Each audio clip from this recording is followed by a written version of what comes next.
Depending on the quality of the lens that you're using, as well as the focal length, you might see some distortion in your images. Typically, this is much more noticeable with the wider angle lenses, and it gets worse with lenses that are less expensive. So let's select this window image and then click on the Open in Camera Raw in order to view this. Over on the right-hand side, I want to switch to the Lens Corrections panel and make sure that the Profile tab is selected. When I choose to enable lens profile corrections, Camera Raw looks at the EXIF data that's embedded within the photograph, and it determines the make of the camera as well as the model, and then it will apply automatically the correct profile in order to remove any of the lens distortion. Now, one thing I just want to note is that it's not correcting the perspective of the image. There are other tools that we can use to do that. This is simply removing any distortion that's caused by that wide angle lens. Any distortion that's caused by that lens. You can also change whether or not you want the vignetting to be removed.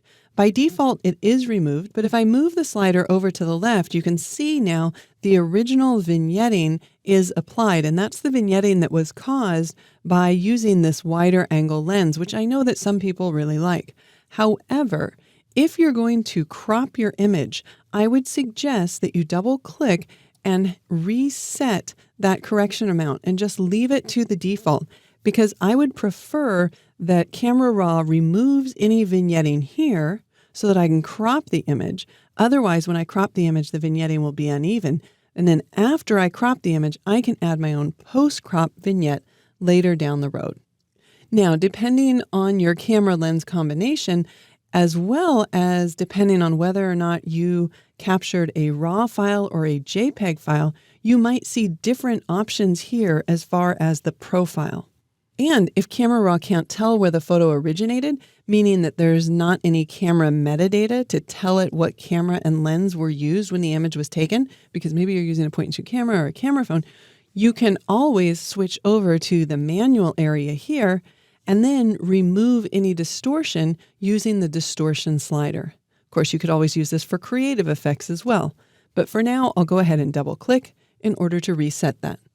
As you get more advanced, you can actually make your own profiles for your specific lens and camera combination using the free Adobe Lens Profile Creator found on the Adobe website.